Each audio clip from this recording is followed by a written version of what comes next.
दोस्तों आज की इस वीडियो में हम लोग इस प्रश्न को हल करना सीखेंगे। तो ये प्रश्न मैंने अपने कम्युनिटी में पूछा था, तो वहाँ पे इसका जवाब अधिकतर लोगों ने गलत दिया है। वहाँ पे अधिकतर लोगों ने ये जवाब चुना है 10 सेंटीमीटर स्क्वायर, जो कि बिल्कुल गलत है। और मैं आपको बता दूँ कि 7,000 लगभग 7,000 लोगों ने इसका जवाब दिया है और उसमें से 88% लोगों ने ये ऑप्शन चुना है, जो कि बिल्कुल गलत है। ठीक है, और इन तीनों में से दो गलत होगा ही, क्योंकि एक ही तो सही होगा। यानी कि हम लोग मान के चलते हैं कि 7,000 में से लगभग 90% लोगों ने इसका गलत जवाब दिया है। हालांकि उससे अधिक ही लोगों ने गलत जवाब दिया है। तो अगर हम 7,000 का 90% निकालेंगे तो वो होता है 6,300। यानी कि 6,300 इतने लोगों ने इसका गलत जवाब दिया है। ठीक है ना। तो इसको आखिर हल कैसे किया जाता है वो हम लोग समझेंगे एकदम सिंपल भाषा में। ठीक है ना। तो यहाँ पे मैं आपको बता देता हूँ कि त्रिभुज का क्षेत्रफल निकालने के लिए केवल दो सूत्र होता है। मेरी बातों को ध्यान से सुनिएगा। अगर आप किसी भी त्रिभुज का क्षेत्रफल निकालना चाहते हैं तो हम इन्हीं दोनों सूत्रों से निकाल सकते हैं। यानी कि ये दोनों सूत्र हर एक त्रिभुज के लिए लग सकता है, लेकिन कब लगाना है बस यही समझना है। तो देखिए, दो सूत्र होता है त्रिभुज का क्षेत्रफल निकालने के लिए। सबसे पहला सूत्र होता है त्रिभुज का क्षेत्रफल बराबर 1/2 गुणे आधार गुणे ऊंचाई। यानी कि अगर त्रिभुज में आधार दे दिया है, ऊंचाई दे दिया है, तो हम उसका क्षेत्रफल इस सूत्र से निकाल सकते हैं। वो त्रिभुज कोई सा भी हो, चाहे समबाहु त्रिभुज हो, चाहे विषमबाहु त्रिभुज हो, चाहे समकोण त्रिभुज हो। मतलब त्रिभुज के प्रकार ढेर सारे होते हैं ना। तो कोई भी त्रिभुज क्यों ना हो, अगर उस त्रिभुज का आधार ऊंचाई दिया है तो हम उसका क्षेत्रफल इसी सूत्र से निकाल सकते हैं। ठीक है ना। अब ये दूसरा सूत्र है, तो इस सूत्र से भी हम त्रिभुज का क्षेत्रफल निकाल सकते हैं। बस उसमें त्रिभुज की तीनों भुजा का लंबाई दिया रहना चाहिए। एक बार फिर से सुन लीजिए, इस त्रिभुज के क्षेत्रफल का यूज हम लोग तब करेंगे जब त्रिभुज में तीनों भुजा का लंबाई दिया हो, और इस सूत्र का यूज हम लोग तब करेंगे जब त्रिभुज में आधार और ऊंचाई दिया हो। ठीक है ना।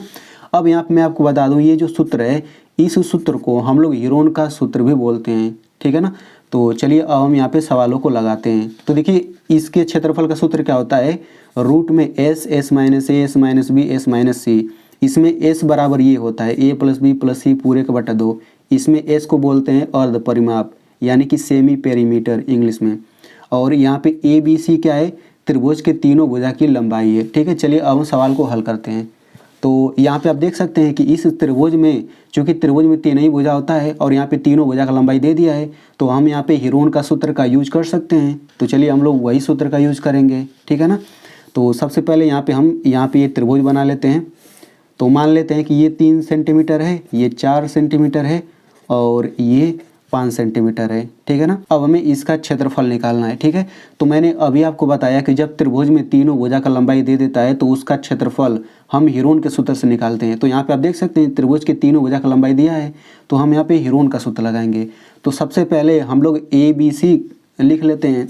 तो हम यहाँ पे लिखेंगे ए बराबर 3 और बी बराबर ये 4 ले लेते हैं, सी बराबर 5 ले लेते हैं। ए बी सी भुजा की लंबाई है। ठीक है ना। जैसे देखिए यहाँ पे ए बराबर मैंने इसको ले लिया है, बी बराबर इसको ले लिया है, सी बराबर इसको। इसमें ए बी सी कोई भी आप ले सकते हैं।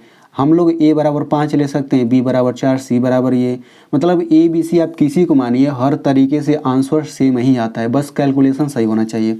तो मैंने ए बी सी बारी बारी से मान लिया। अब यहाँ पे एस निकाल लेते हैं। तो एस बराबर होता है A plus B plus C पूरे का बट्टा 2। तो ए की जगह पे 3 रख देंगे, क्योंकि ए बराबर 3 है, तो ये हो जाएगा 3 प्लस बी की जगह 4 रख देंगे प्लस सी की जगह 5 रख देंगे और पूरे का बट्टा 2।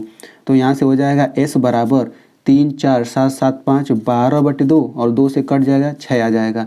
यानी कि एस बराबर क्या आ गया, एस बराबर 6। ये 5 मत समझिएगा, एस बराबर 6 आ गया और ए बराबर इतना है, बी बराबर इतना है, सी बराबर इतना है। अब हम यहाँ पे क्षेत्रफल का सूत्र लिखते हैं। तो हम लोग यहाँ पे लिखेंगे त्रिभुज का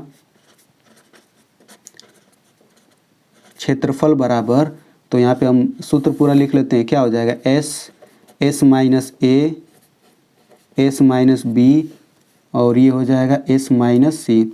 अब इसी में सभी का मान रख लेते हैं। तो ये पूरा बड़ा कोष्टक लगाइए। इस एस की जगह क्या लिखेंगे, 6। अब ये छोटा कोष्टक लगाइए। इस एस की जगह पे भी 6 माइनस इस ए की जगह क्या लिखेंगे, तो ए की जगह पे 3 लिखेंगे। तो ये हो जाएगा 3। फिर यहाँ पे एस की जगह पे 6 रखेंगे माइनस इस बी की जगह क्या रखेंगे, 4। तो ये हो जाएगा 4। फिर ये हो जाएगा 6 माइनस सी, सी की जगह क्या रखेंगे, 5।